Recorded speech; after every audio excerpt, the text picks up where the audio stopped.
So, now that Cassandra's out of earshot, are you holding up all right? I mean, you go from being the most wanted criminal in Thedas to joining the armies of the faithful. Most people would have spread that out over more than one day.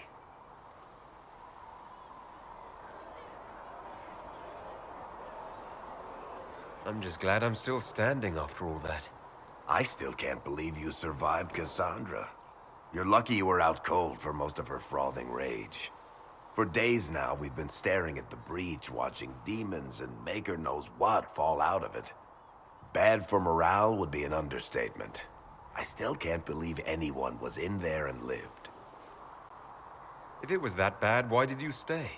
Cassandra said you were free to go. I like to think I'm as selfish and irresponsible as the next guy, but this... Thousands of people died on that mountain. I was almost one of them. And now there's a hole in the sky. Even I can't walk away and just leave that to sort itself out.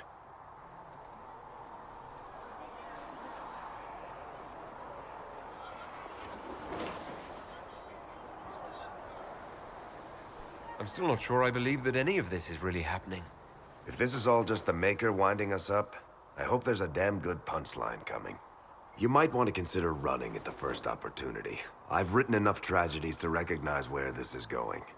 Heroes are everywhere. I've seen that. But the hole in the sky... that's beyond heroes.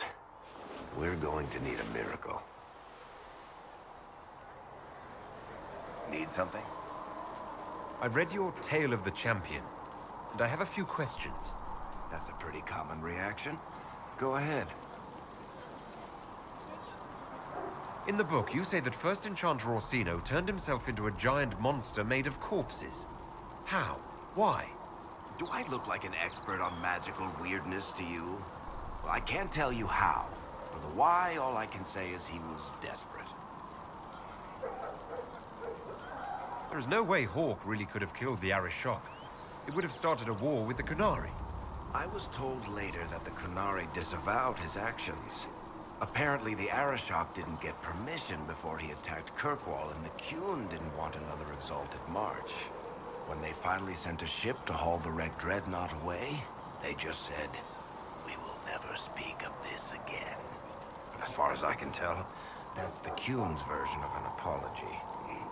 Where are the rest of Hawk's associates now? Merrill decided to look after the elves left homeless by the fighting. She's done a pretty good job of keeping them away from the mages and Templars, so far. I guess she has plenty of practice avoiding stupid human battles with her old Dalish clan. Fenris has kept himself busy, hunting down the Tevinter slavers who came south to prey on the refugees. I'm not sure exactly where he is at the moment. You can usually follow the trail of corpses, though. Isabella went back to the raiders. She's calling herself an admiral now. I don't know if she's actually in charge or just has a really big hat. Might be the same thing, honestly. Sebastian went back to Starkhaven.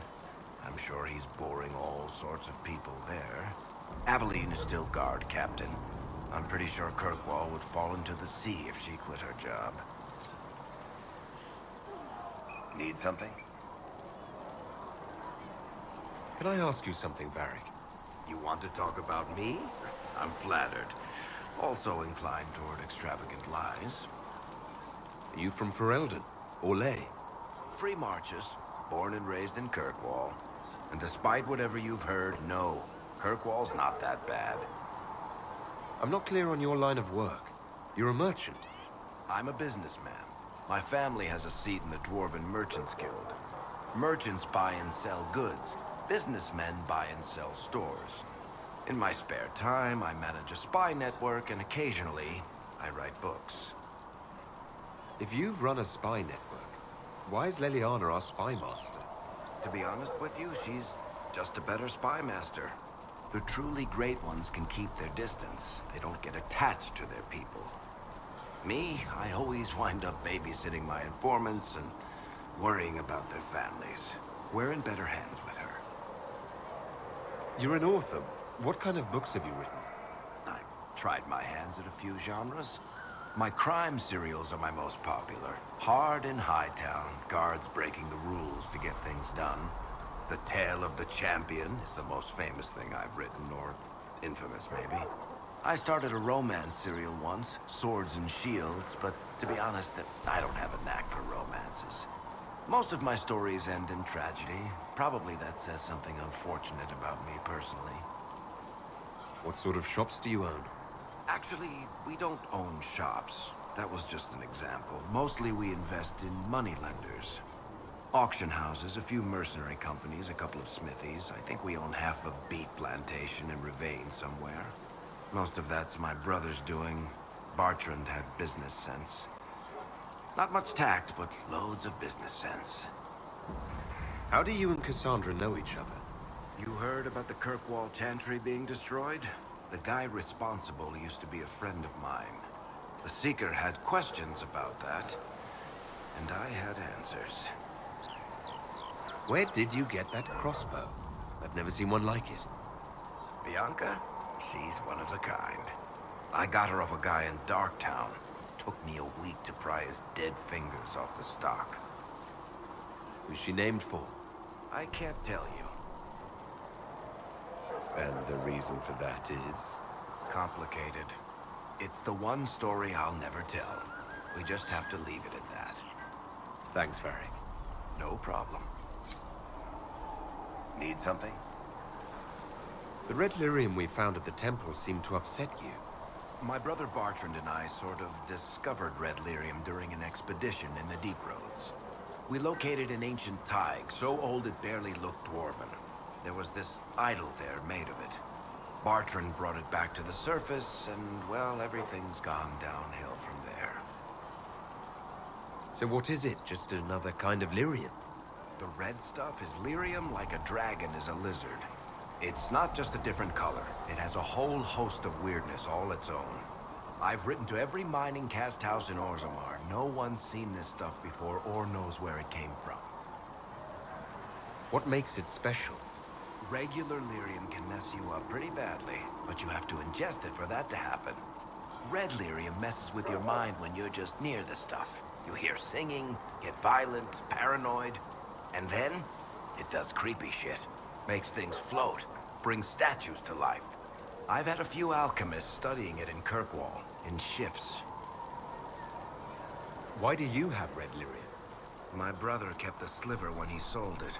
I'm pretty sure he held on to it because it was already talking to him. That little shard drove him mad. After his death, I found it hidden in his house. We brought the shit to the surface, Bartrand and I. I wanted to find out if there was a way to shut it up. So far, it looks like the answer is no. If red lyrium is as dangerous as you say, why do you keep it? I've heard that shit singing to me. I know better than anyone how bad it is. In Orzammar, miners keep regular, non-crazy raw lyrium in special lead-lined containers. Actually, it's a huge secret how they're constructed. Keeps surface folk from horning in on the lyrium trade. I pulled a lot of strings and got a smith to build me 4 of them nested inside each other. Nobody gets to study it up close for more than an hour, and they have to wait a week between shifts. I think that's enough on red lyrium. Yeah, not really my favorite subject.